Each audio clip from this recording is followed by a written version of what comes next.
What is going on, everybody? It's your boy, former NFL and AFL defensive back, Eric Crocker, and I can barely say former NFL defensive back, but this guy that's joining me today, Will Blackmon. You can really say former NFL defensive back. Man, they got highlights of you giving up catches to Odell Beckham, like random. Oh, I mean, hold my on, bad. man.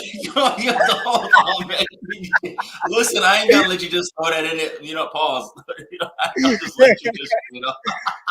No, but on a serious note, man, shout out to my guy Will Blackmon. Man, he's been real cool with me over the years and played 12 years in the NFL. Played for the back then Washington Redskins. Played with the Green Bay Packers. Played with the New York Giants. Won the Super Bowl with the Giants. Okay, got all the helmets behind him. Played with the Jacksonville Jaguars. You see all the game balls. Amazing punt return, man. All kind of great stuff, and a lot of great stuff. So I wanted to get some insight, man. We got Cam Newton.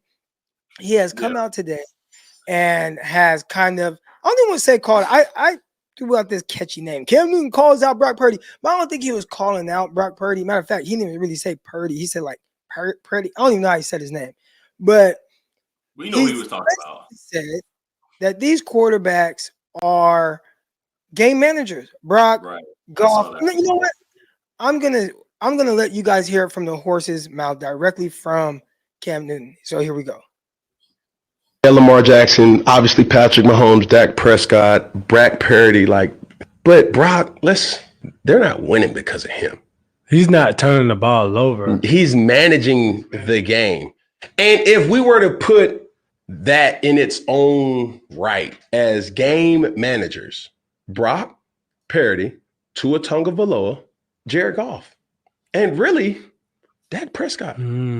These are game managers. They're not difference makers. And when you say game manager, I'm not asking you to go out and win the game. I'm just asking you not to lose. Not to lose the game. Listen, motherfucker, I don't give a damn what you do. You don't have to score every time. You just don't have to throw a pick every time either. If we're going to really call a spade, a game manager is different than a game changer. All right, so Will, he just said a handful. Or mouthful. I want to get your thoughts on what do you think just the difference between a game manager and a game changer? Yeah, well, I mean, right, the game manager is someone like, okay, the team around you is built for success, and basically, like, just don't fuck it up. You know what I'm saying? Like, just it's already set. Versus where you have, a player at quarterback that, okay, like his style of play elevates everyone else around him. And his style of play is designed to take over a game. It's the type of quarterback where you're like, okay, let's not let him get hot, because once he's in the zone, like, he's a problem. So when I hear that, when I heard the snippet, I remove myself from, the injured Cam, the Cam who's not in the league right now, Cam with his hot takes. Like, I took all that, because initially when you hear Cam speak, everyone is like, oh, here he goes again. Everyone thinks he's salty. But I'm like, I played against 2015 Cam. Like, he was the MVP that year. And real quick, because that was my question. I immediately text you, and I'm like, did you ever play against Cam Newton? Yeah, I played against 2015 Cam. And my thing is, like, he is a former MVP. And clearly, if you are an MVP of the NFL, not just MVP, but he won the Heisman and he won the MVP. Not many have done that. I'm like, despite whatever y'all feel about Cam, he has every right to talk about it. Whether you can totally disagree with everything he just said, he does have the right to say that, because he was once in that position. And he was the MVP. And it's interesting because this is a funny story, right? So I remember, so when I went to Washington in 2015, I moved all over the place. Like, some games I played corner, some games I played safety, some games I played nickel, dime. Like, I played everywhere in the secondary. So, like, one week I'm playing OBJ, next week I got Dez, and then this week playing Carolina, I was still at corner. The next year, I was at safety and I had to cover Greg Olsen most of the time. And I remember watching film, with my wife, and I'm like, man, Cam's killing this shit. But I'm watching the film, I'm like, Bro, ain't no way Cam's about to light us up. I'm watching. I'm like, it seems so, like basic. You know what I mean? Like, it's not like, okay, I know when I'm getting ready for Tom, I'm getting ready for Tom Brady. You know what I'm saying? I understand. He has Gronk, he got Edelman, he got Welker, he has Amendola, he has all these guys all over the place. But it's Brady who, like, you trying to cut the head off the snake. Because once Brady's out, it's like, okay, now they're in disarray. Same thing when we play Green Bay. We played Green Bay that season, and it was Aaron Rodgers, and it's like, okay, like we gotta get to the quarterback. We gotta get to Aaron and get him off the spot, and hopefully, he throws a bad ball because he's on the money. But when I was watching Cam, I was like, I'm watching. There's nothing that Cam was doing that I was like, we're concerned about. Like, we should be just fine. So we get to the game, bro. Hit us with 5 TDs, bro, passing. Bro, he hit us with 5 TDs, and it was so funny playing against Cam his MVP season, because honestly, he was in a zone. He's like, no one can fuck with me, bro. Like nobody. I remember one of our linemen almost had a sack on him. He was like, "Ooh, I was close." He was like, "To do what?" Cam looked at him. He was like, "Close to do what?" He was like, "Bro, you ain't gonna do nothing."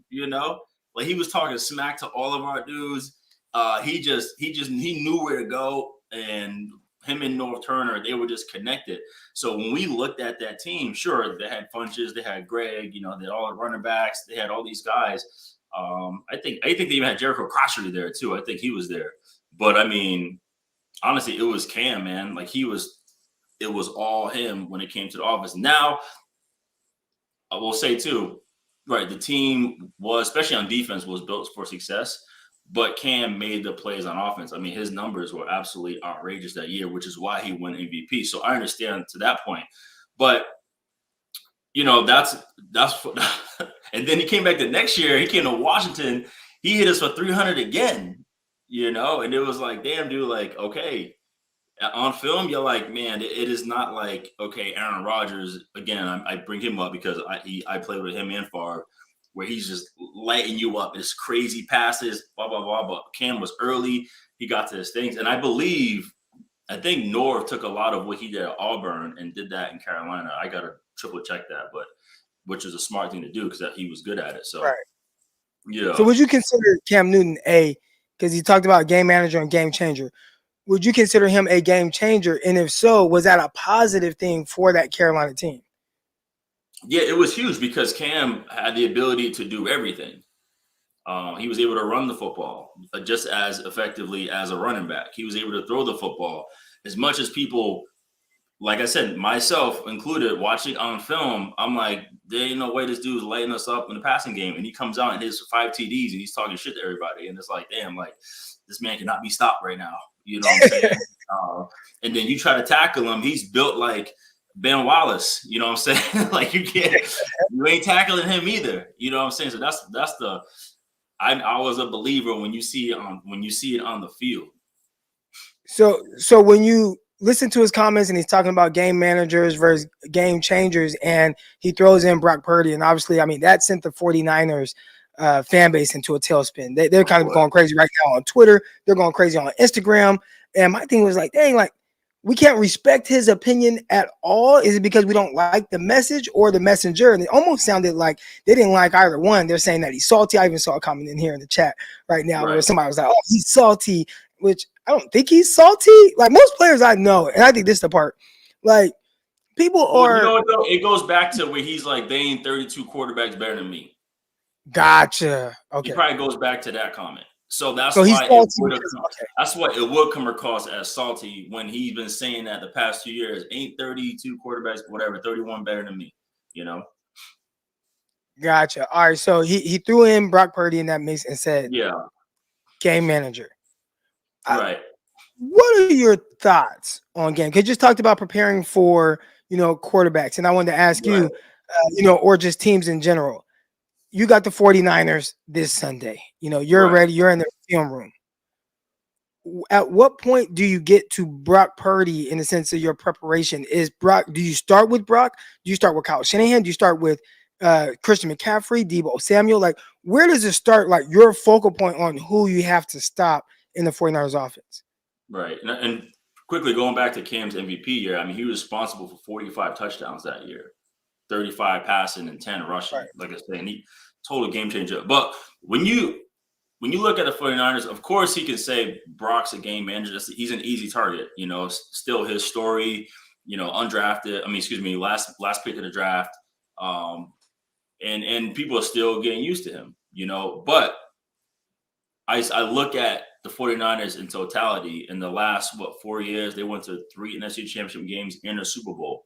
So this team as a whole is built for success. You know, they obviously Kyle and what he does schematically. And then, I mean, you have a bunch of first team all pros on offense who are still in the absolute prime of their career. You know, you have arguably the greatest left tackle in the past like 15, 20 years in Trent Williams. And then obviously all pro Debo, you got all pro Kittle, you got all pro CMC. And so when you look at 49ers, obviously you look at, okay, what does Kyle like to do? And then you have the red dot guys. You look at, okay, what does Debo like to do? What does he like to line up? What does Kittle like to do? What does George? And obviously Ayuk, he's been a huge playmaker for them too. What does CMC like to do, their running scheme? So you look at it as a whole, and then you try to find out, okay, yes, you respect Brock Purdy's playing awesome, but then you look at what does he have an issue with? You know, it reminds me of when Cap was a quarterback, and they were a really good team, and it was like, okay, bro, don't play man. Okay, do not play man because Cap would kill you. Okay. One, he will find the guy who's open, or two, if all y'all backs were turned, he was taking off. So let's try to throw zone and try to like mix it up a little bit, you know, if you have the roster to try to throw it off. So you just try to find what Brock Purdy likes and try to take that away. And for him, early in the season, when I see where Brock, even last year, he likes to attack the seams. Like his timing is great. And in terms of like where he likes to go, but then towards later, after he had that 3-game losing streak, I noticed like, okay, this dude, he did something differently in terms of like elevating his play, because now he's hitting the 15-yard comebacks, he's hitting the 12-yard out routes, he's hitting like all these other routes where, yes, I can understand the game manager part because of how the team is, but I think that allows Brock to just, I guess, accept that. But in the lab, he's still improving as a player. And that's also mentally, he's getting very, very confident in terms of how it is, you know? So I get it in terms of that. But when you look at my point, answer your question, when you look at the Niners, you're worried about the other guys before you get to Brock. Like if I'm game planning against 49ers. And I feel like, I mean, ain't a slight, is as you should. I mean, look who's around. Like these are all, each guy has an argument to be the best player in their position. You know what I'm saying? In terms of the three I mentioned with Kittle, CMC, and Debo. Gotcha. And I think that's I know I said a lot right there. Well, you did, but I got you. I'm with you right there. Ultimately, the 49ers are a well-oiled machine, and it's not Brock's fault that he doesn't have to go above and beyond to be. No, it's a hell of a situation for a team. Yeah, it's a great situation. It was, you know, it's when I was in Washington with McVay, who is from Shanahan. It was we had Kirk Cousins, who, you know, he is, and he's still like this, where he'll give you 4,000 yards, he'll give you 25 TDs, he'll give you 10 picks, and I'll take that every day of the week in terms of efficiency, you know. But we also had, you know, D-Jack. You know, we had Pierre Garçon, we had Jameson Crowder, we had a nasty O-line with Bill Callahan, who I think is the best O-line coach I ever seen. And we were just, boom, lights out. And he had playmakers around him where he could make the plays. And so, but I think when teams came to us, they were like, hey, we got to try to stop these guys around him and try to make Kirk uncomfortable, you know? So Yeah, I understand that, but I think for me, like there were very few quarterbacks where we go into the game and we were like, okay, like I'm looking at what this quarterback. Like I said, remember playing against Brady in New England, same year, 15, we played Brady, or even a Super Bowl when I was on the Giants. Brady, Brady, Brady. If we can hit every time the Giants beat Brady in the Super Bowl, both times they hit him. They got after him and they hit him. They hit him and hit him and hit him. And then that's the same thing. You know, you play against Aaron Rodgers, and it's like you just gotta be on it, bro. Because if you're a little bit open, I remember that playoff game. Aaron and James Jones killed me because what happens is what they're taught in Green Bay, they're taught like, okay, because James Jones is not fast at all. I'm talking about Right. I'm waiting for James to get to his route, and then I'm all over it. But they're taught if they're not open now, go. Like go. So I'm all over like a comeback, and all of a sudden James, boom, took off. And I'm like, oh my gosh, Aaron hit him, boom. And he's so in tune with everybody around. The same thing you look at like Peyton Manning. He's another one where it's his offense. Peyton Manning gets to the line. There's no motion, nobody motions, no one shifts. And he gets there. And we knew with Peyton Manning, if he's under center, it's usually run. If he's in the gun, it's in the pass. And he's looking around like that's what he's telling guys what to do. He has a little Omaha thing where he's checking opposite. I remember we were playing Denver when I was in Jacksonville, and he's going around like telling everybody what to do. And he looks at rest in peace, Demaryius Thomas. He was like, "Yo, DT," he said, "You got a 9 route. You got a 9." I said, "This motherfucker really just tell him right in front of me that he's running a 9 route?" I'm like, "It gotta be a bluff." I said, "It gotta be a bluff. Ain't no way." And then sure enough, he ran a 9 route and he caught it because I didn't believe it. I'm like, man, they mess with me, bro. Ain't no way, you know. Yeah. Who? And Well, I was gonna ask you, who was the toughest quarterback for you to game plan for? oh, it was Aaron. Yeah, it was Aaron Rodgers, for sure. Just because he can put the football wherever he wants, anywhere. I mean, there is not a spot on the field that's off limits, off the platform. He has a weird 3-step game. Like usually it's 1, 2, 3. He has one where he backpedals and open. If you look at Dallas, Dak has the same 3-step game where he's backpedaling and opens up because it's the same deal. But yeah, he was super difficult because you're like, man, I really need to strap these dudes. That's why the best defense was what the Bears did. They played cover 2, you know, even though Aaron owns the Bears, but that was the situation where, you know, he would try to get greedy and fit the football somewhere. But yeah, because I saw him in practice. My first year, my rookie year, we went against Favre with the 1s, and the 2s was Aaron. So it was live action. No, it was live action all day long. We go into a lot of games where the starter of the opposing team wasn't better than our backup. Right. So it was. So y'all knew all along, like eventually, like Aaron Rodgers, he's gonna be the guy. Because I mean, he sat for a while. Yeah, even when we went through that, I was there with the whole thing where Brett didn't want to retire and this, that, and the third. I'm like, whoever we got, we're gonna be straight because both these dudes are nice, you know. So, but yeah, the game manager thing is you look at it in terms of, okay, are we trying to stop the scheme? Are we trying to stop the weapons outside, or is it truly the quarterback? And in rare situations, it's really going to be about the QB. And I heard him say with the Goff thing. Now with Jared Goff, I can see it being true when he was in LA with McVay, because McVay, it's him. You know, you're trying to stop Sean McVay and whatever he's trying to do schematically, and it's all him. But Goff in Detroit, that's a different dude. I don't know what they talking about. That's a Goff in Detroit is a complete different quarterback. It's almost like he's making the other guy. You know, you talked about kind of elevating the guys around you, and you look at what Goff is doing, and you know now people are like, "Hey man, Josh Reynolds, he's a good receiver." It's like no one was talking about Reynolds. No, I'm saying like it's for Goff. I think he needed that though. He needed to go somewhere else and get pissed off, and then like okay.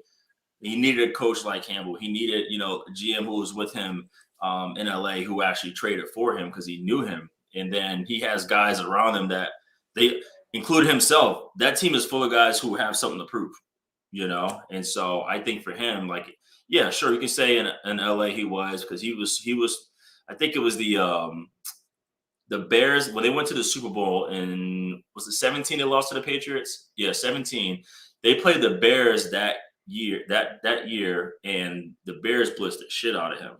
And they were like, oh, like it was almost like Bo Callahan, like he was spooked, you know, like watch out. So when the Patriots played them in the Super Bowl, Patriots blitzed them. Same deal. And there was one where they went all out blitz. He just threw it up to Stephon Gilmore. I think it was cover 0, and he ended up picking it off. But I think Goff is a completely different dude now. So real quick, so we can kind of wrap this up. I know you got to get out of here soon. Appreciate you coming on. And if you guys just are tuning in, got bro. 12-year NFL vet Will Blackmon with me. Obviously, you guys hear a lot of great insight on some of his stories around his league and his time. There have been bro. That's all I do. There have been a lot of comparisons with Brock Purdy, on certain quarterbacks around the league, and one that has been coming up lately has been Drew Brees. All right, and they call him mobile Brees. That's what they're calling him right now. Did you ever play against Drew Brees? If so, what were kind of your thoughts on what it was like playing against him? And then on the second part of that, do you see any comparisons between Brock Purdy, the way he plays, and Drew Brees? I mean, I did play against Drew Brees a couple times, and with him, man, by far. And I talked about Aaron about his accuracy, but with Drew Brees, I mean, the timing, the precision, like all these little things. I remember I was who was a tight end? I think it was like Anthony Fasano or somebody like that. I think he played for the Saints, but I was literally on his back, like defending him. I was holding and everything. And Drew Brees threw it to like his below his kneecap, where only he can get the football. It was crazy, because you didn't really. Again, when we played the Saints, it wasn't so much of like, all right, we need to stop the run, even though they were effective in some ways. But it was Drew. I mean, slinging that thing for. I mean, I'm pulling up his stats now. I mean, it's crazy. He has 1, 2, 3. 4, 5,000 plus yard seasons. Like dude, his career.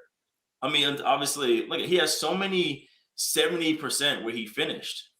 His career is 67%, like absolutely insane when it came to like the accuracy and what he did.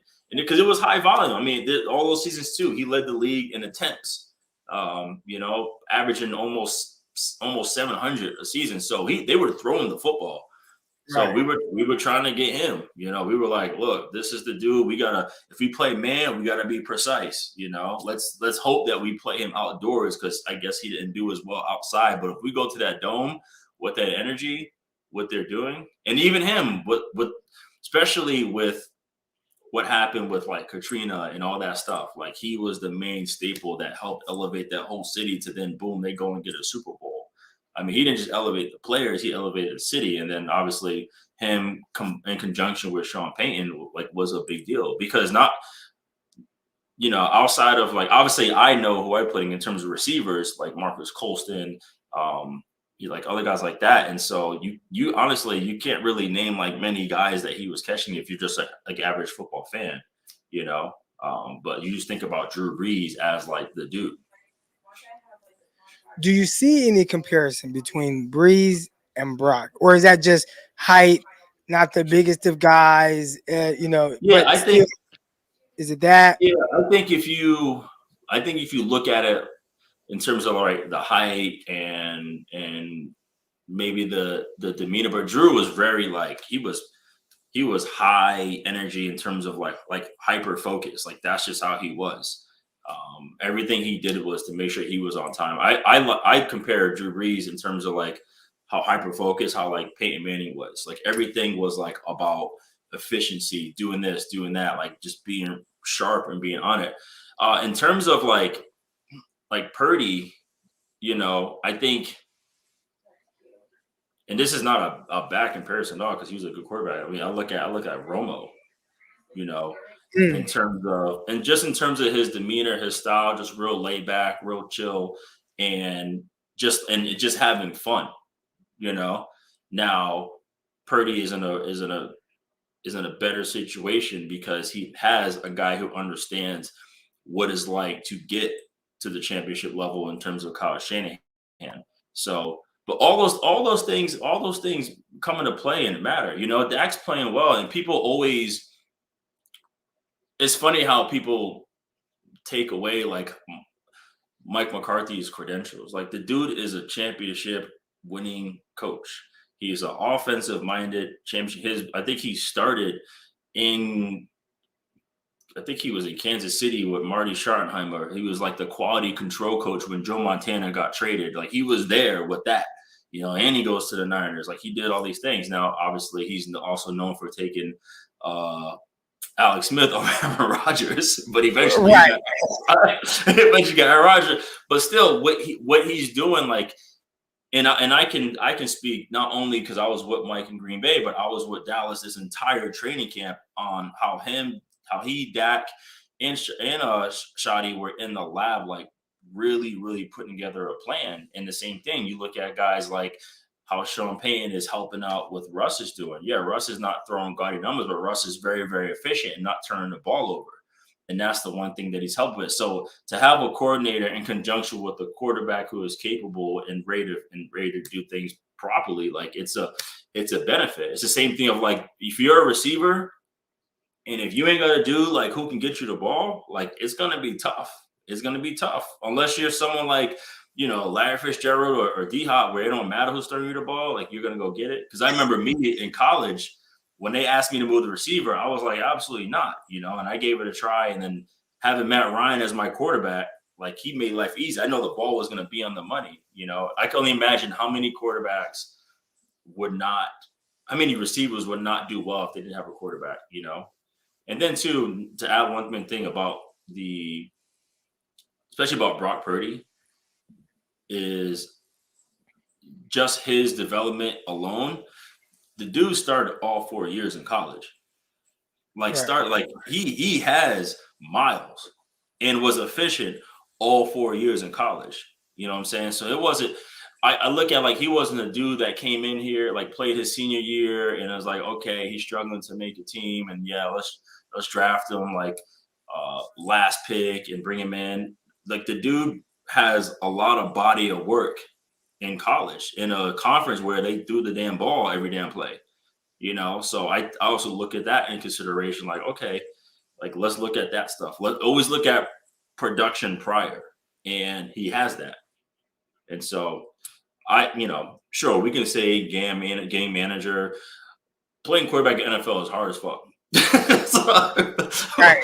I don't care what you say. Like it's hard, But again, I look at that team, and they have been built as a championship caliber team the past 4 years, and they're just ready to rock. And it's hard to say, it's the team because the argument could be he got hurt in the playoffs and they didn't have a quarterback.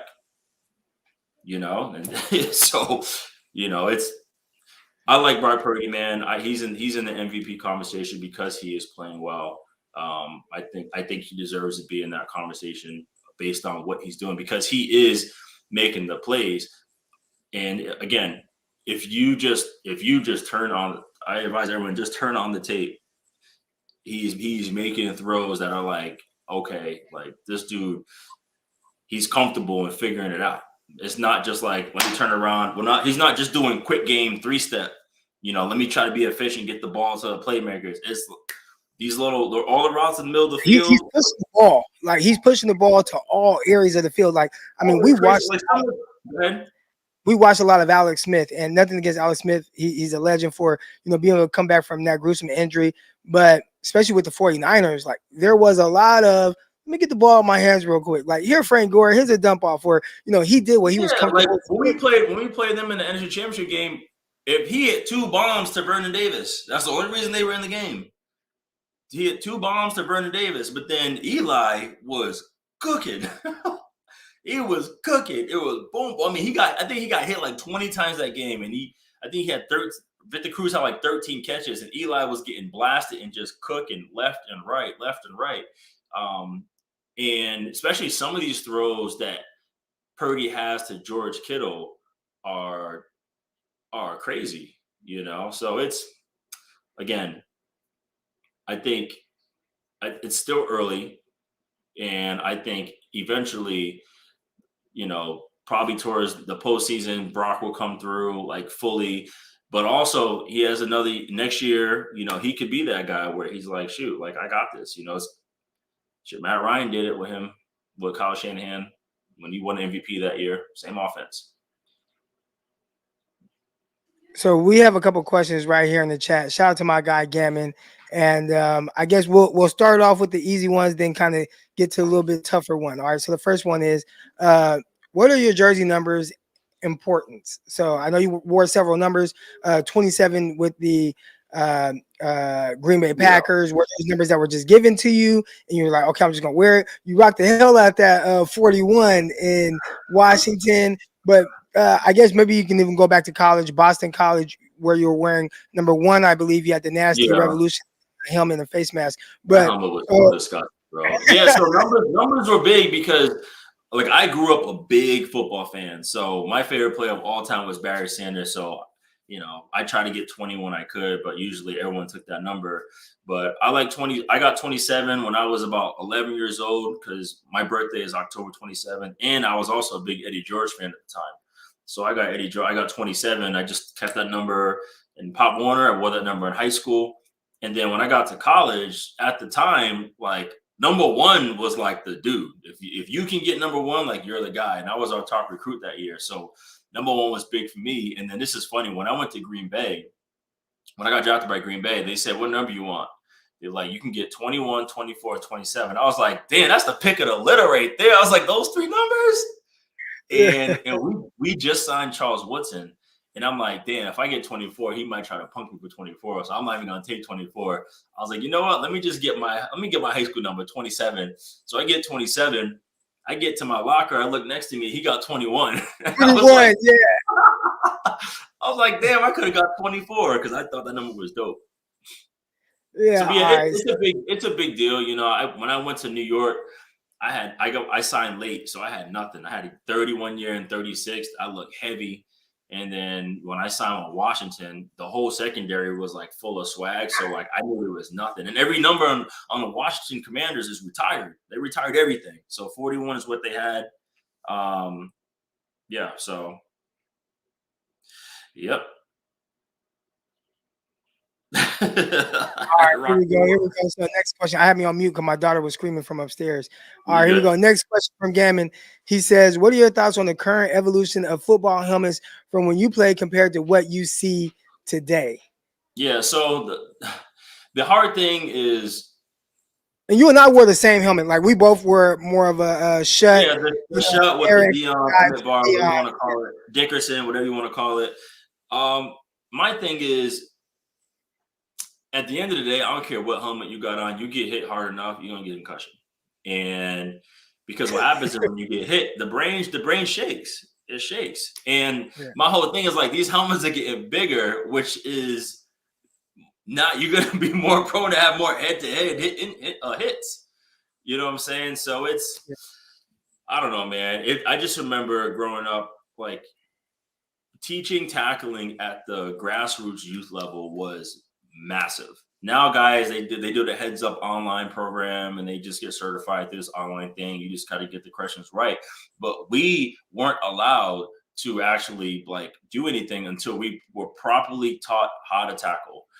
Keep your head out of it, drive for 5, hit the sled. I don't remember the last time I seen a Pop Warner kid hit the sled. Like the sled was everything for us, and that taught us how to tackle. So I always knew how to tackle as a kid, and even like my father, the first thing he taught me to do was like how to protect myself. He taught me how to get hit before he taught me how to hit.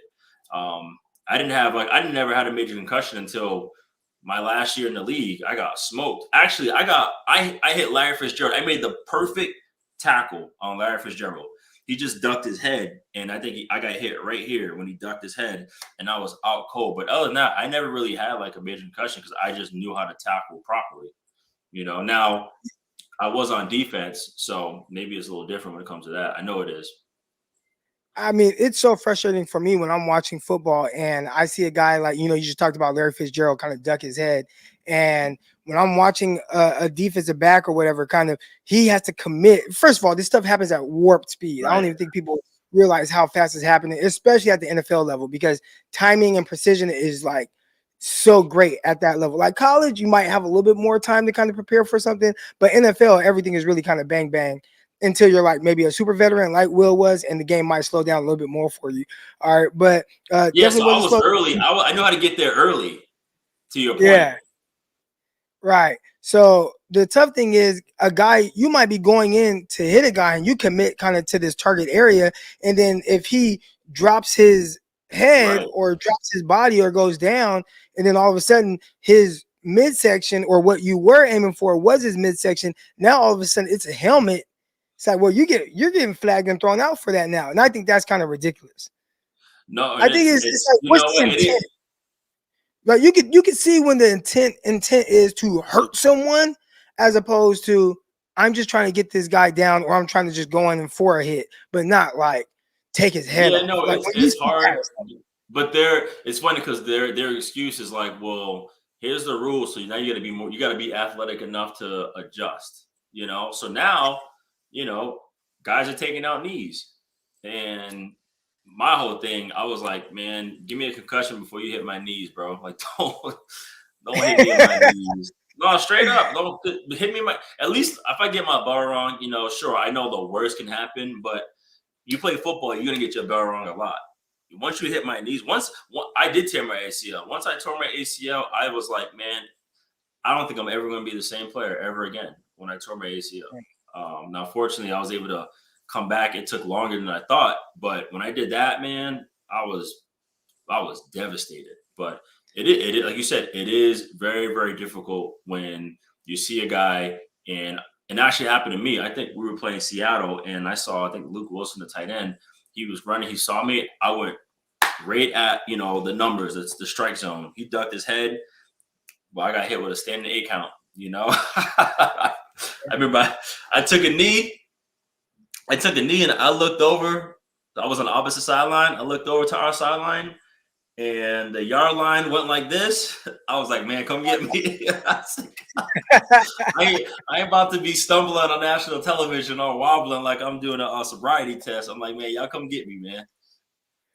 All right, here we go. Gammon has another question for you. All right, he says, which current player has the most drip or the best drip? On the field or off the field? I mean, for on and off. Fashion is really big in sports right now, so you can go on and off the field. Listen, until the day he retires, it's always going to be OBJ. Until he dresses on the field like he does when he's at the club. He dresses the same. People don't realize Odell, the small shorts, that started with Odell. No doubt. Like the short shorts, he's definitely a trendsetter. I watch what he does. I like the short shorts with the leg tats. That's OBJ. Yeah. Now I do watch. Obviously a lot of 49ers and Deebo Samuel. He. I don't know who his stylist is, and a lot of these players have stylists, right? Correct me if I'm wrong. Usually, yeah, for the most part, yeah. Yeah, a lot of these guys have stylists. I don't know who his stylist is, but Deebo be coming with it though. I'm like, okay, Deebo is always fresh. It's just hard because he's swole. So it's I know how you feel. It reminds me of when I was playing and the linemen be trying to squeeze into these Balmain jeans. It's like, hey man, like just go get some. Hey, just go get some True Religion, man. It's all good, bro. Like go. Luckily, closer getting back over the now. So you gotta wear 800. You don't gotta sag $800 jeans, man. Just go ahead and do your thing, bro. But that's funny. All right, here we go. And last question from Gammon here. He says, what is the difference between covering a wide receiver when a QB has he said what he meant, right? Oh, pinpoint accuracy versus one with position area accuracy. Okay, essentially what he's saying is, what's the difference between playing against Cam Newton as opposed to playing against Drew Brees, like from a defensive perspective. And different, they got different, like Cam, like no blade of grass is off limits, even 70 yards down the field. Drew Brees, he ain't gonna throw a 70, but man, he might hit you up here and there. A receiver get out of his break right now, ball is on him. Yeah. The timing is going to be impeccable. Like, what are your thoughts on maybe the difference between a guy who can put the ball in an area of a guy as opposed to a guy who is just super accurate? Yeah, well, it goes down to what type of you go based on like what type of offense that they're running. If like, okay, they're a West Coast offense, then it's like, okay, high percentage passes. So you're gonna see more man, you're gonna see more two man, you're gonna see more robber, you're gonna see more of that because it's a lot of quick game, versus guys who like to do like offense that are more intermediate, that like those type of things where you're like, okay, you look at formation. At the end of the day, though, I look at formations, offense, and it's still situational football. But you do know, like, all right, if I come out this break, that ball is gonna be there, So that was, again, I go back to, I know I said like 30 times, but with Aaron Rodgers is, he got nasty with the back shoulder. He got nasty with the free play. He got nasty with scramble drill. Sure, push me to my left. I'm still going to throw a nasty football, like down the field, like he's shown several times. I think both times versus the Cowboys, one in Green Bay and one in Dallas. So you got stuff like that versus, let's say, someone like Kirk, who's everything, like you got to be at the spot with someone like Kirk Cousins. If you got a 12-yard dig, you run that bitch at 12. Don't go to 13. Don't go to 10. Be there. And if you're there, that ball is gonna be exactly where you need it to be. Because when Kirk finds his guys and when Kirk's on and everybody's in unison, it's a masterpiece. But when you have guys like Aaron and Drew, who literally it don't matter. It's 7-on-7. Like, let's go. And they just find whoever. That's what makes it tough. Because now you got a full day of work. It ain't about the scheme. Like, it's like, okay, sure, if I'm a hook player and I gotta go, 10 to 12 yards, 1 yard outside the hash, let's say we're in cover 3, I'm the hook player.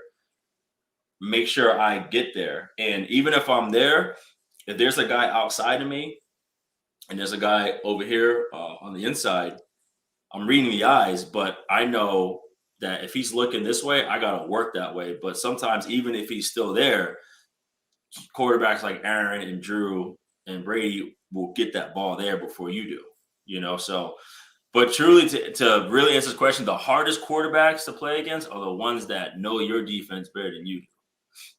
Those are the ones that are beasts. And there's probably two, and one of them was Tom Brady. And when I think of Brady and when I say that sentence about knowing the scheme better, I go back to the AFC Championship game where the Patriots played Jacksonville, and it was 3rd and 15. And honestly, if Jacksonville got off the field, I think they had a chance to win that game. So Amendola he had a 16-yard dig route, in route. I think he was from the slot. No, he's outside running, 15-yard in route. And I think Miles Jack was the hook player. I feel like Sean McVay. I'm going to have a photographic memory and shit. I know. Yeah. So Miles Jack was the hook.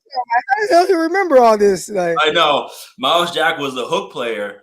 And he knows, like, I'm reading Tom Brady's eyes. So if Tom is like looking and he's looking down the barrel straight at Amendola, like I'm in the window. So what he did, Brady, he jumped outside as if he's going to throw it to the flat, and he moved the linebacker out just enough. So he pumped this way, like a full pump, and then turned back around immediately, boom, and hit Amendola. Because he knew the hook player is supposed to take away that window. So he moved him and then immediately snapped back, boom, and hit Amendola, and it was a first down. It was like, damn, like chains moving, and they keep running the clock out. So Tom, he knew where everybody was, and he knew his matchups. We play them in New England, and I remember they're in the red zone, and I'm playing corner. I see Gronk trot out to me. And this way, by the way, that's a big ass dude, bro. Like in pads, oh my gosh, that dude is a transformer. So he trots out to me, and I already knew. I was like, Tom's gonna throw a fade. Like there's no reason he should not throw a fade. Like if you on paper, I would throw a fade. Okay. And so I remember I look over to my linebacker, it was Mason Foster. I said, yo, Mace, I'm playing the fade. So if they run a slant, you can jump it. It's all yours. I'm playing the fade. So then I walk up and I press on purpose. As soon as I pressed, Tom and Gronk look at each other, and what they did, I'm like, oh, I think I got him now. And so ran the snap, I bailed out of there, and sure enough, Brady threw a fade, and I went to go get it, and Gronk pushed me out of bounds. But I was like, I knew they were coming this way. Like I just knew it, you know. So he knows where everybody is. As to my point, you know. So it was fun playing against those guys like that.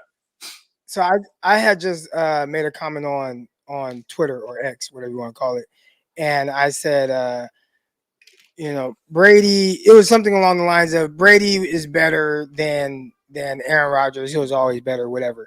In your opinion, better quarterback, Aaron Rodgers or Tom Brady? I will always pick. That's hard. I think it was more difficult to game plan for Aaron Rodgers. Gotcha. I think it's more difficult to game plan for Aaron Rodgers just based on what he can do with the football. Now, you can that. I like that answer because that takes out the team part of it, right? Like the winning, right. And when you think of Tom Brady, it's 7 championships that can come from behind games. I've always called him a killer. You think of all that, but like yours is just when you have to play against the guy. This guy is just a little harder But also too, Tom Brady's best attribute, which makes him the GOAT, is his mental endurance. Like that puts him literally above everyone. Is his mental endurance, because we all know, bro. Like fourth quarter, 2 minutes to go, Tom gets the ball. Oh shit! Like everybody and their mama knows. Like that's tough. And then like it's hard to win a game in the NFL. Let alone go to 6 Super Bowls and win 6. Well, win 6 Super Bowls. They went to more than that. Win 6 Super Bowls. Won 7. Well, I'm saying in New England. I'm starting New England. Yeah, and then retire. You've done everything. But he's like, but Peyton won with another team. So I'm gonna go to another team and do it again. And there was a point in that 2020 season when it was after Wednesday's practice, and Tom Brady goes to the podium, and he's fucking livid. He is pissed off, and I'm like, damn, dude, like he's like they're doing well, and he was upset because they had a terrible practice. He was mad. They had in like year 35. He's mad as hell because Wednesday's practice was not good. And I'm like, that is why. Even in the offseason, he's bringing guys around. He's the one that started bringing people and working out with them. Now everybody's doing that stuff. He's been doing that since God knows when. And he was doing it with players that maybe wouldn't be as effective everywhere else. When you finally got him a Randy Moss, you saw what happened. They lit up the scoreboard with stuff. Right. You know what I'm saying? And it was his mental endurance, his leadership, his way to truly elevate everyone around him, was a different beast. And so I prefer to play against Tom over Aaron, but if I'm gonna start like a team, I probably would say Brady, just based on the mental component. Because I'll tell you this, like I feel like that's where a lot of general managers and scouts they miss the boat when it comes to evaluating quarterbacks, because they look at the big arm and they're not truly studying like what's in here. Because that's the biggest thing.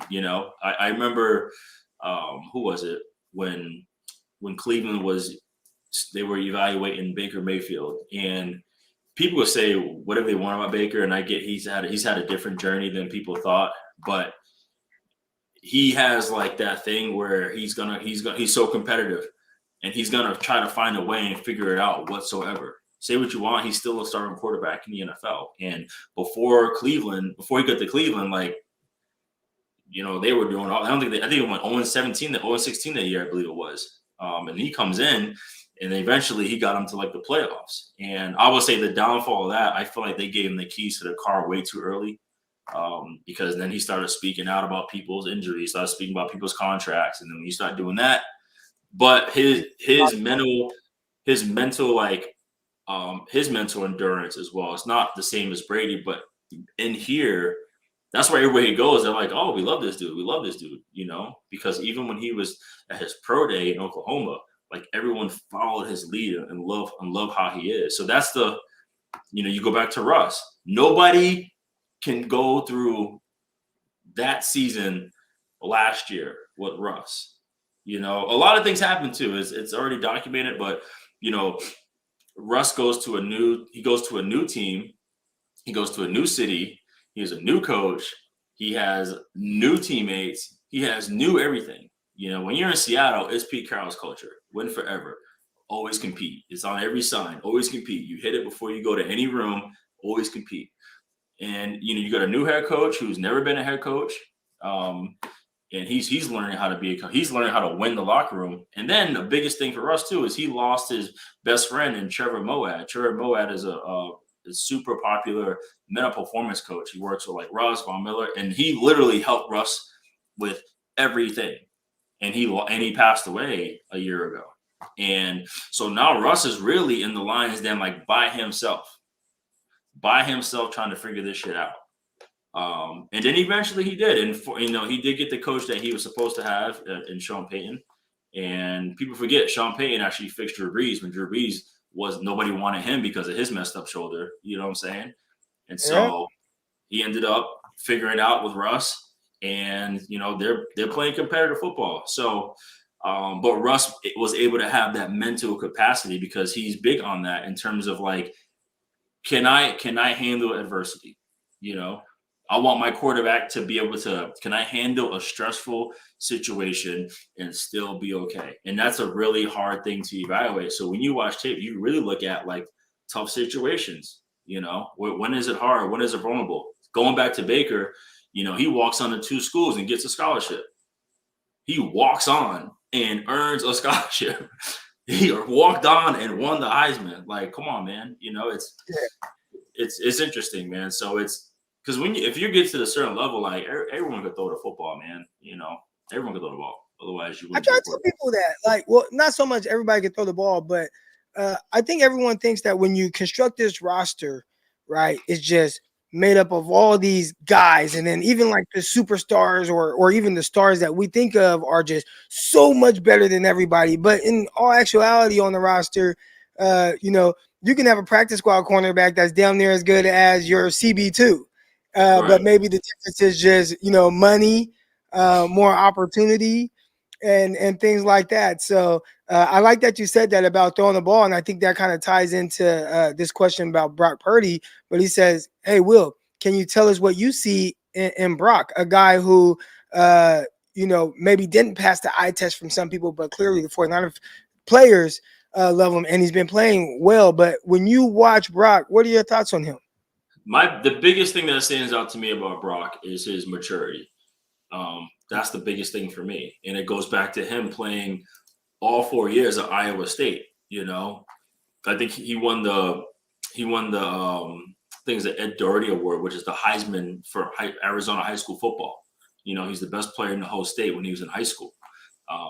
And so it just shows that he is just consistent in terms of his maturity. So for him to be in that position, here was the cool thing when Brock Purdy took over last year. The biggest thing that I saw was that the all pros on the team stepped up. They were like, okay, we got a new quarterback. We need to raise our shit. We need to let's go. And George Kittle was the first one to be vocal about it. Like, we need to go. We need to be at our best so this guy can be at his best. And because that happened, because they already have a culture. Here's what's hard. The hardest thing with a team is, like, when you're a head coach, you have to manage egos, not just in the football field, well, the players, but other coaches, scouts, everyone else, executives. Like, there's tons of egos in that building. So how do you create a culture where no matter who, no matter what, we're still playing because we all believe in the same message that's in the building? It starts up top, it starts with the president, it starts with the GM, it starts with the head coach to create that culture. Because if you look at 49ers, it's all a bunch of bad dudes that aren't afraid to punch you in the mouth. You know what I'm saying? And if anything goes wrong in that organization in terms of culture-wise, that place is going to fall apart. But it's not, because they have a good system, so that when Brock Purdy took over to be the quarterback, everybody truly rallied around him. And I think that gave Brock much more confidence to play like he is now, because he's like, all right, now the playbook's open. Now the playbook's open. Now I can do all these things and play well. And I say that because I think I've been on I think I had one losing season in my career in the NFL. When I was in Jacksonville, we finished 4-12. But when I was in Green Bay, we won. We had a good coach. We had a lot of playmakers there. When I was in New York, I mean, we couldn't get out of meetings because guys were arguing so much. But we had such a culture where if you got in a line, you probably got your ass beat on that Giants team, like straight up. Like you would get knocked out straight up. So like, fall in line. Like Coach Coughlin had a thing where he had what do you call it? He had like a leadership committee where he would meet with every week, and they would tell him, like, he want to know, like, y'all good? What's going on in the building? Blah blah blah. And he's like, nah, we're good, because a lot of things didn't get to Coughlin because we handled it in the locker room. You know what I'm saying? And I feel like that's how San Fran has their culture, which allows Brock Purdy to be there and be confident. It's a hell of a situation to be in. I don't understand why, people want him to I don't know, go through something, whatever it is. It's like, man, like he's playing his tail off. He's right, like I said, rightfully so, an MVP. And the biggest thing going back is his maturity. Like, how can I still be in a situation? And first of all, it's a stressful situation to think about it, to be Brock Purdy, and this team is Super Bowl ready. And you're like, I can't fuck it up for these dudes, man. Like, that's hard. That is tough. You know what I'm saying? I think the thing that helps him, and he talks about it a lot, but he's so like grounded with the Lord. And I think that really helps him kind of push through these hard times, to where he's like, whatever anybody else says, that's fine, because, through Christ, like, I know who I am. And, I think that helps him in this process. He's close with his parents, he's close there. And that's a big deal too, is that he's close with them. Because I look at our son, everyone's like, oh, your son, talking about my son, our son Ryder, is like, he's such a good kid, blah, blah, blah. And I'm like, he's with us every day. He hangs out with us. We try to teach him good things, good value. And anytime he goes somewhere, like, man, he's such an ultimate pro, his maturity. So, yeah, that's the thing I see about Brock. That's what's really impressive. That's why I said it was cool to see, like, all right, he's making these, whatever, simple throws, like inside the numbers, inside the hash, the easy throws he can see. But how he's timing them, how he's locating them, where he's throwing it. And now he's throwing like the deep out routes, the deep comeback routes. He's pushing the ball on the outside, which is huge. And now also the receivers are like, okay, I can run whatever now. Or even Kyle saying, like, I can call whatever, run wherever, because, I got a guy who can get these guys the football. I feel like Kyle doesn't have to dumb it down. With game managers, I feel like you have to dumb down the offense so that they don't mess it up. Brock Purdy is actually making plays, so that's my whole thing. And when he's not making plays, they lose.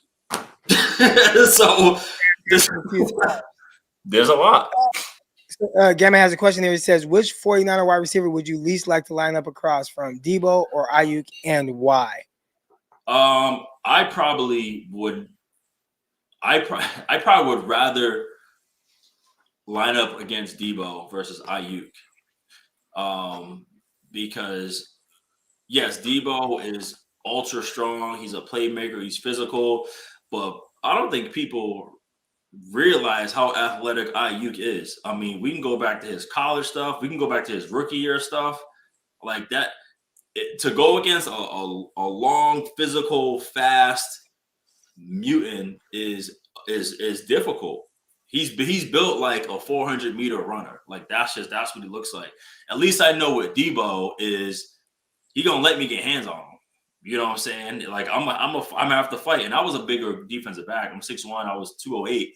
You know, and so I like to be able to get physical.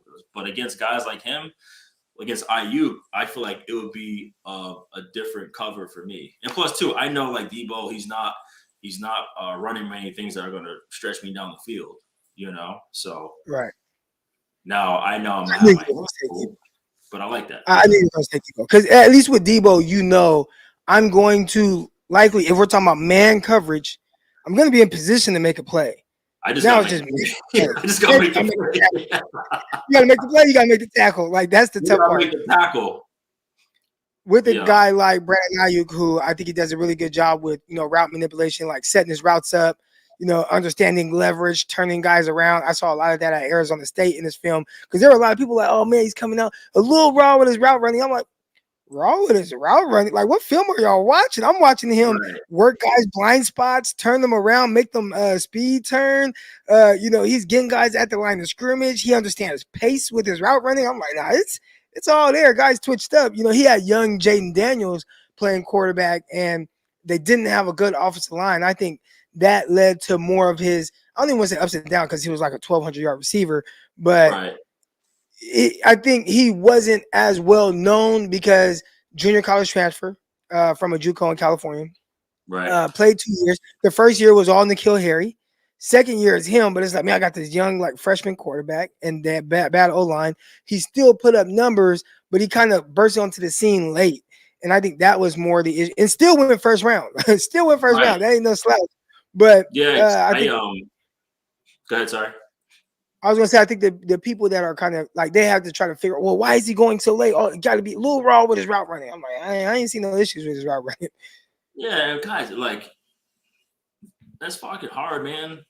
Like that's why you see me like when I talk football, whether I'm on TV or social media, I give so much grace because it is not easy.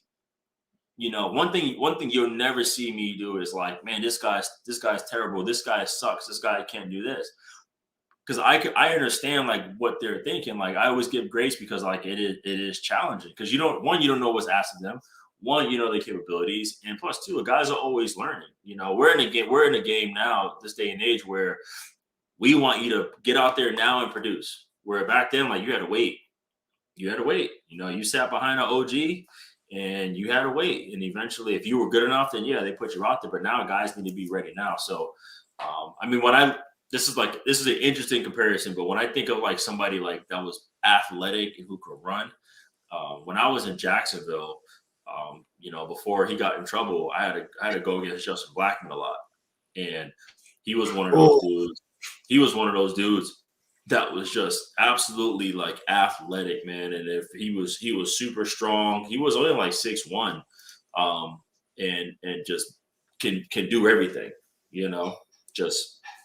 So I see the athleticism when it comes to that. But me, I'd rather go against Debo.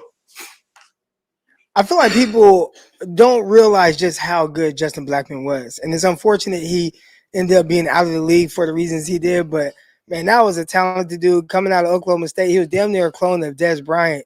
Then he got to the league, and he did well, but it was just kind of hit and miss because of the off the field. Yeah, he was battling some some demons, and he's such a good dude, man. And I know it was cool because like I heard about him, and so when I got there, we had two Blackmons on the team, so it was fun. It was cool. He was such a good dude. He just dealt with some stuff, which is unfortunate. All right, well, I'm not gonna take up any more of your time, man. I appreciate you. You're good. I told my wife, I'm like, man, y'all take him to practice. I'm a hook up, you know, and give my dog some time and let's do this because we always text here and there like when we got questions. But yeah, I'm glad to chat with you on this thing finally. Yeah, so a lot of good questions in the chat. Appreciate everybody for tuning in right now. Appreciate Will again, 12-year NFL veteran defensive back, man. You see all the I helmets got a behind lot me. in here. As you know, I got a lot in here, bro. Oh, no. This won't be that. As a matter of fact, I have a channel. I'm going to be using you because I have a channel I've created. I just have not posted anything to it yet. But it's going to be or it is. It's called Crocker's Corner, but it's a wide receiver defensive back page only. And I just want to post like just clips, like just plays and kind of break it down. Like, what did this DB do well? Like, what did he not? What did the receiver do Did you well? already create the Talk page about yet? prospects. Huh? Did you already create the page yet? Yeah, I have it created and everything. I just have never posted anything to it. Okay. I was going to say, you can take over mine.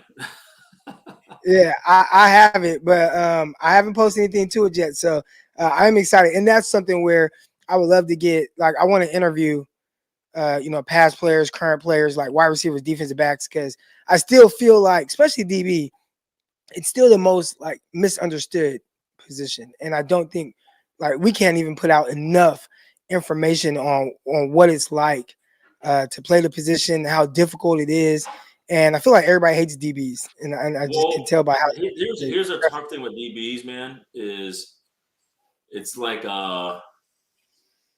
aren't many good DB coaches, especially at the younger level, the grassroots level. I feel like too many of these coaches are, and obviously we'll say this another time. Too many coaches are just finding a best athlete, and they're like, man, just press bail, like just go be an athlete. And actually, I'm a victim of that. When I went to BC, I had a coach my freshman year who, he was on me about being a student, and he left. And then my next 3 years, I kind of got away with whatever I wanted. I mean, I was cover 2 corner picking up backside posts. I was out there wilding, bro. I was out there, but very few coaches, like really understand the intricacy. So like, I used to do a lot of pre-draft training with my defensive backs, and when I get them, I know they're looking to do like all these cool drills and all these circuits, these footwork things that look dope on the gram. I'm like, look, you can YouTube all that shit, bro. Like honestly, like I want to teach you like the game. And a couple of these guys I got, like number one, I had a dude who didn't even know the route tree. He did not even know the route tree. And so day one, I taught him what the route tree is. And here's what's crazy. He goes to the combine. He's walking in the hallway. Coach grabs him. Yo, let me see the route tree. He called me immediately. He was like, yo, you're not going to believe what happened. Yo, this coach wanted me to drum the route tree. Yeah, motherfucker. Like, I know. Or little things like this. And I want to do a fun cornerback video. You know that trend is going around like, we're from California, we do this, or we're from so-and-so, we do this. Yeah, I think I saw with the marriage thing, like we're married, we do. Yeah, so yeah, I know. Yeah, so I'm gonna do it with cornerbacks because I get a lot of corners, and I was like this too, where it's like, look, I'm a cornerback.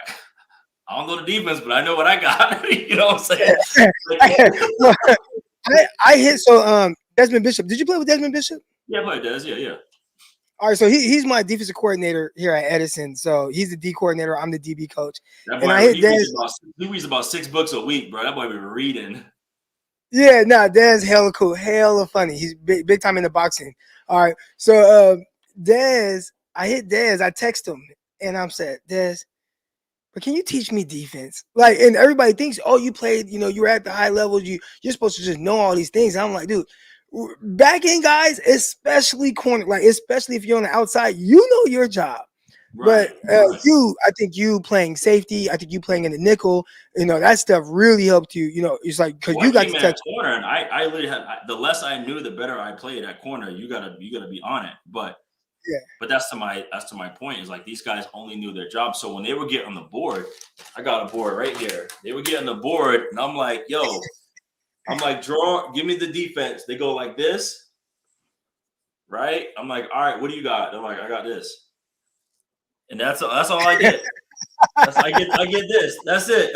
I'm like, what about him? I said, can I get some D linemen? Can I get some linebackers? I'm like, man, go get your playbook. So I literally, some of these guys, I had to teach them their own defense, like from scratch. Because I'm telling you, these guys want smart players. They're going to interview you. They want you to go through. So I literally teach them their defense, and then I have them teach it to me and present it to me. So they have like the language. Because if you get in there, especially if you're not going to be a top pick, if you're middle around or even undrafted, and if you go in there and you show like, I don't know, I'm a senior and I don't know our entire defense or whatever it is, I'm a starter, I don't know my defense. It's crazy. And then I also teach them like scheme. I teach them situational football. Like I teach them how to survive in the NFL. Not so much like going there to be the best shape. I'm like, dude, you do all these drills, you ain't gonna do none of these drills when you get to the league. You know what I'm saying? Let me teach you like real football. And I'm still a service to these guys. Like when they, what do you see this week or whatever? Because I'm telling you, it's all situational football. And then someone like me, I add value because I remember going into the draft, I played 3 years of cornerback. I started my senior year at receiver, all ACC receiver, by the way, in case y'all didn't know. And I played nickel that year, my senior year. I played both ways in senior year, and I returned punt and kicks. So my issue was I played a lot of things, but I didn't master a position. And in order to go like first round, second round, you need to master your position. You can't be a jack of all trades. However, I think that's why it was surprising for me to see Jackson drafted so high out of USC, Adoree Jackson, because he was kind of that jack of all trades. I'm like, he ain't gonna go that high, but they still took him. But he also ran well, and he was pretty elite in terms of like who he was in college, because sometimes production is like, okay, but we see for certain flashes. I wasn't a blazer. I may have ran a 4.41, but I wasn't like gash, So I remember I finished as a receiver. Senior Bowl, I went as a defensive back. Combine, I went as a receiver at the combine. And then I remember I met with the Falcons, and the Falcons were like, yeah, man, like we might see you as an undrafted receiver. So if you're there, we might grab you. And I was like, bro, I'm getting drafted. I don't know what you're talking about. You know what I'm saying? So after that, I told the whole building, I was like, I'm playing DB. If y'all think I'm a free agent receiver, I was like, man, I ain't doing that, And so my point is, when I got to Green Bay, I learned corner, I learned nickel, and then I ended up learning. I pretty much, because I was behind Charles Woodson, Al Harris, I was not seeing the field, so I had to make sure I knew everything in case I had to go in somewhere. And then eventually, the reason why I was able to play after 6 years, is because I took up like 4 roster spots, because I can start at corner. I could start at nickel. I could start at dime. I could start at safety. I could start at punt returner. And I was a specialist, And so I was able to, I knew, because I knew what everyone had to do. And I remember it was Kevin Mathis who was saying, like, he said, I think he told D'Angelo Hall, he said, I run a 4.5, D Hall, I heard you run a 4.1. He goes, but I guarantee you I'll be at that spot before you, because I know it's coming, Like I said, I know it's coming. And once I learned that part, Christian Shaw was a big part, the DB coach for Legion of Boom. He was a big part of my development, because he taught me truly situational football. And then being in the room with Sherman, who was Sherman is top 2 smartest football players I ever played with my entire life. Who's number 1? Charles Woodson? Probably Charles, yeah. Charles would, because Charles he would make a game plan inside the game plan. Because my biggest thing was like, okay, I was there, I wasn't making a lot of plays, because I was just trying to use my athletic ability. Guess what? Everyone in the NFL is fucking athletic too, dog. Like, like it's a league full of mutants. So how do you win? You win with scheme. You win with studying. So I remember, I'm not making any plays. Charles Woodson's getting picks every week. He's not even practicing. He's getting picks in every game. So I remember I go back to the facility. I'm like, yo, I need to learn how to watch some tape. So I turn on the film. Actually, I go in the room, and somebody already left the projector on. So I go in there and I turn the lights on, and Charles is in there. And then he's like, come sit down. I'll show you some stuff. And I'm like, bet, like, let me sit down and chill. And so Charles's whole deal was, he would find 3 plays that showed up consistently, like every game. Formation, if the formation, down and distance, situation all lined up, he's jumping it. I'm playing the tendencies. Like, because all coordinators are creatures of habit. I'm playing the tendencies. So I'm not just gonna go out there and just play hardcore honors football the whole time. Like, there was one time we were playing the Cardinals and he was on Larry Fitzgerald with his hands on his hips. And then Kurt Warner stood up and hit him right in the chest. We were like, yo, this is crazy. We play, and this is when I saw him really do it. So when he was done teaching me, I turned the lights back on and we had a 360 grease board and he had a game plan inside the game plan. Like, he literally, so he ran our defense, but he had his own game plan inside that was within our defense. So I remember we go down to Tampa Bay. I'm playing corner. He's nickel. I think Tremont might be the other corner, or Al. And we're in cover 2. And so Al, he said, Charles, he was like, yo, Will. He was like, lock your man, take him deep. I was like, bro, it's cover 2. Like, like, what you mean? He was like, just do what I say. I'm like, all right, and then Charles looks at Nick Collins. He's like, Nick, you push to the post. And Nick and Charles were already like in cahoots. So Nick was like, bet. So Nick had a great year that year. Nick was unbelievable. He was best safety I played with. And so I'm like, all right, man. Like, if we go down, it is what it is. So play snaps, boom. I do my whole little press thing and take the receiver deep, and all of a sudden I hear all this yelling. This motherfucker high stepping in the end zone wasn't his bro. because pre-snap, this is how old I am. Pre-snap, Brian Greasy was the quarterback, right? So pre-snap, we showed cover 2. And so if I give any ground, if they run an out route, they're gonna throw it. So I left, and so the out route's wide open. Charles is playing deep, and he immediately jumps the out route, picks it off for pick 6. But wow. he knew that was coming. That's my point. He knew it was coming, and he rearranged our side of the secondary, our side of the field, so he can make a play. Like, it was. But that's how I learned. Like, man, it's coordinators, creatures of habits. Because after the first 15, like, they're gonna get to what they do. And then you look at the players, you look at the situations, all situational football, bro. I'm telling you, that's how I was able to finally make plays. I only got like 4 picks in my career. That's because I played press man a lot. But the second half of my career, I played a lot of zone. I was able to see what's going on. I was able to study, able to figure out. And I ended up making more plays my last like 4 years than I did the first 8 years of my career, So I'll leave you with that. All right, we got Doug Unfunny in the chat says Brian Greasy now 49ers quarterback coach. Yeah, I'm a secret OG, bro. I'm about to be 40. By the way, Doug is my favorite cartoon. Is it really? I love Doug. That's one of them, at least. My guy Mark says, Crock, I live in Stockton. Let me know if you want some Filipino food. Hell yeah, man. You got some lumpia? My wife said, my wife came in out of nowhere like, I love some Filipino food. Man, hey, you. Ponset. There's a fire spot in Oakland I went to get some Filipino food. I forget where it was. I got some crazy adobo when I was there. All right, here we go. Got another one here.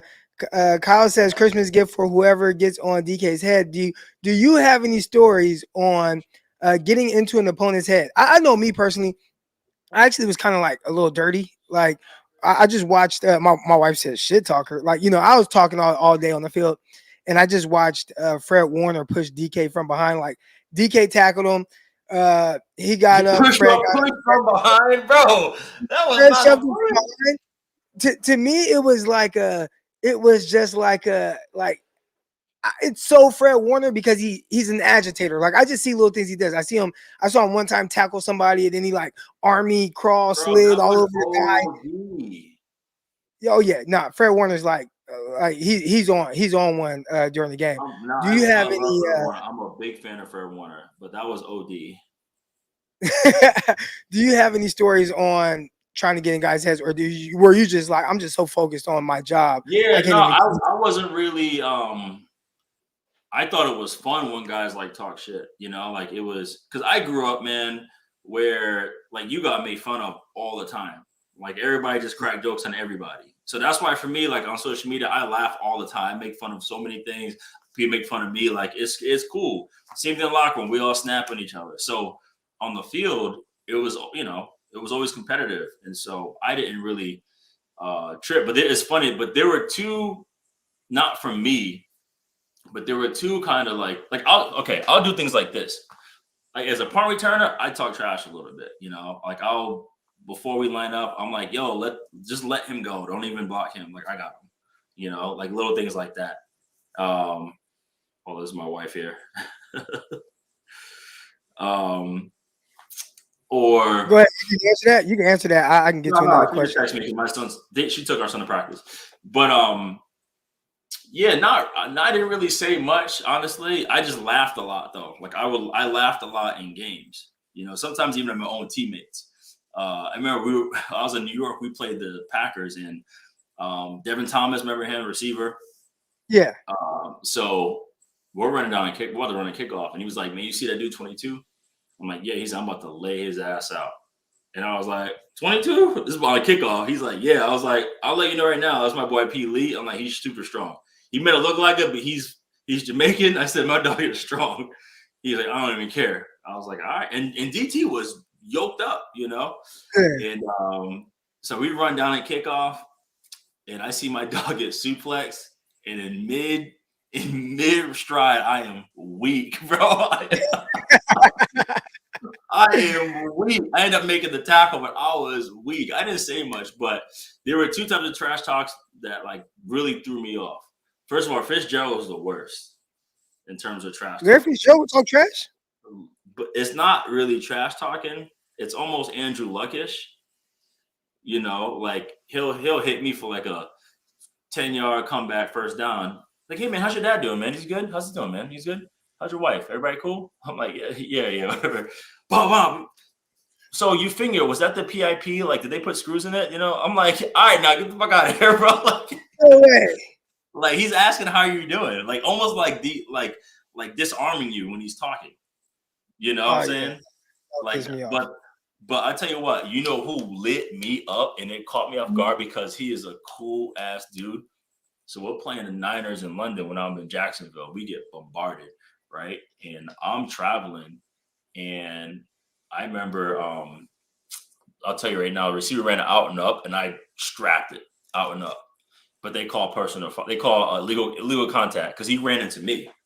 Yeah. And he was like, "Yeah, trash ass, whole ass nigga, bitch ass motherfucker, you can't do this, whole ass nigga." Bro, it's Anquan. Oh, so my guy Lavelle Hawkins. Do you know who Lavelle is? Yeah, so my guy Lavelle Hawkins played with Tennessee Titans for some years. Yeah. So Hawk and I coach with him at Edison too. We're all over there at Edison. But Hawk was telling me about his time with the 49ers and Anquan Bolden is there. And he's like, "Crocky, trash. Like he could not run routes, stinky, like just did not, like it just did not look good. Like however you think a receiver is supposed to look, he's like, he ain't look like none of that. But somehow, some way, in the games, he would just get open enough and he caught everything. Bro, but it was just funny in the test. So you telling me like he ran that out and up, and it's just like that don't even sound like it's really in his wheelhouse, but just no, dude, it was like he was wearing Timberlands. That's why I was like, bro, I'm like, oh, I'm all over it. But he was towards the end of his career too. He put on weight, whatever. He was kind of over it. But I remember he destroyed me like verbally, and I'm like, yo, aren't you playing man in the air? Like, what are you doing, bro? I'm like, you a good guy. What happened? But he from Florida, saying those Florida boys, they know how to pop shit, man. So that one caught me off guard. But other than that, man, like none of that, no trash talking, like ever bothers me. And plus, too, like that's why it was funny to play against like OBJ and AB, because they both were just silent workers. Obviously. AB of recent is different, but if you ain't saying nothing to OBJ, he ain't saying nothing to you. You ain't saying nothing to AB, he ain't saying nothing to you. Like they were just work. And once you start talking, then for sure. But I'm like, if it's gonna be a clean, quiet game, I'm cool with that, But I kind of go off based on the opponent because I'm like talking and getting ahead. Like this is gonna take me off what I'm trying to do. You know what I'm saying? Did you And play with Josh Norman? I play with Josh Norman. Yeah. Was he a talker on the field? Because he definitely was after. We hear the press conferences. He talk about taking Des Bryant to the back cave and all that. Yeah, I mean, Josh, he talked a lot like pre and post, but when I was there as a safety, he was at corner. He didn't really say much. It it was fun. There was one game, right? We were playing the Bengals in London, and I remember he's matching up by AJ Green, and and I knew everything they were doing, So there were a couple of times where I'm like, okay, they probably gonna run 2 double outs, sticks, whatever you want to call them, and I was like, we're in cover 3, and I'm like, Josh, I'm like, go jump that shit. He goes, you sure? I'm like, yeah, they're running outs. Like, I got you. Like, I'll come over here. And Kendall Fuller was a young guy killing it. Breland was over there. And I think Dante Whitner was the other safety. And so I'm like, no, y'all good. And so I knew they were going to this side. So sure enough, Josh jumps it, boom, almost gets a pick. And we're in cover 3. So I kind of did a Charles thing. I rearranged the whole left side. And then the next, there's another real quick, before you continue, real quick. That's why I always tell people, because they be asking me about certain plays and schemes and stuff like that. And I try not to really give my opinion on how a guy is supposed to cover something, because you never know what's being discussed in meetings. Right. You don't know what's changed. Yeah. Or something like you just saying, like, man, we had covered. Shoot, you told me before Woodson, it was like it's cover 2, but he's telling you not lock with that, go with that. Yeah. And he picks it off, and then you're telling me, hey, it's cover 3, but you're telling him jump it out, and you got over top. So that's why I don't really like to get into because you never know what they were saying. Yeah, because he was playing. He did a lot of press bail, so he was already pressed up. I'm like, okay, be ready. If the dude comes out, I'll just play. We'll play it like trap. I'll just go to 1, and let's play the percentages. And you almost picked it off. So then, a couple plays later, AJ comes out by himself, and he looks at me, and I'm like, what? He's like, I ain't got nothing for you this time. I go 75. He was like, I said 75 mil. Go strap up. What did you mean? I'm gonna be over here, dog. Like I give you 1. This one here, you gotta listen. You gotta make that money, player. But that's hella funny. That's hella funny. Yeah, I got a rock. But they're like, where you at? I got a rock. But I appreciate you, dog. All right, man. Thanks for coming on, Will. Yeah, we'll do this again. We got a lot to talk about. All right. We got to talk about where I'm coaching next year. We got to do that too. Oh yeah, for sure. Coaching, I need to, kind of pick your brain on when you were doing the scouting, all that. We're gonna get into all that more, man. But I appreciate you coming on. Yes, sir. All right. Shout out to my guy Will Blackmon, man. That's what's up. Dropped a lot of great insight in there for y'all, but you can't get that nowhere else, man. You can't get that fun talk. I'm about to cut up a lot of that stuff there. A lot of that stuff. Still got some questions I didn't get to. We got Gavin right here. Says, have you seen the new possible changes to tackling the hawk roll? How much the degree of difficulty been raised for defensive players to tackle? Dude, I think it's BS, bro. I mean, we discussed it a little bit, but it's already so hard. Like, and they're making it harder. And I get it. That whole drop tackle or drop hip, whatever they call it. I just saw it happen last night when Tyreek Hill got hurt. I understand, but it's real. When you go to tackle a guy, especially somebody like Tyreek Hill, where there's Tyreek Hill or like these really big guys, your main in your head is just get them to the ground. Like, however I have to get them to the ground. The people making the rules is like, have you ever had to try to tackle Tyreek Hill in space? Do you know what that's look like? Bro, I just need to get this guy to the ground. So they're changing rules. They're making it more difficult. I understand there's injuries, stuff like that, but it's like, bro, at the end of the day, it's a contact sport. So I don't know. I think it's kind of ridiculous. A lot of what they're doing with that stuff, man. A lot of what they're doing with it. We went much longer than we were expected to go. Will actually came on. I'm like, hey, man, 30 minutes? He was like, yeah, 30 minutes is cool. But obviously, we are at an hour and a half now. Shout out to everybody in the chat. Hit the like button. Hit the subscribe button. We got Mike in the chat. Mike said, bring Will back every week. Great show. I will. And obviously, he got a lot to talk about. And he doesn't have a podcast, or he was doing the YNMVP podcast, but I don't think he's doing it right now. So we're gonna have to get Will back on for sure. We're gonna have to get Will back on. Jerome says that was cool, Crock. You got to do it again soon. And not only with Will, I got to get more guys on. You know what I'm saying? Will, that's the homie. He always gonna come on. Darius Butler, I can get Darius Butler on. He's gonna have a lot of great stories, a lot of great insight. But I gotta get some current guys on. I gotta get some former guys on. We're gonna see. Come off season, I'll get some guys. I got a player I train right now. He's on the Baltimore Ravens. He's on the practice squad, but he's gonna come on and just, hey man, what's it like playing with Odell? What's it like playing with Marlon Humphrey? What's it like playing for Coach Harbaugh? Get to pick his brain. So we will be having some guests, especially come this off season. But that's gonna do it, man. Appreciate everybody that came in. Hit the like button and subscribe. I'm out. Peace.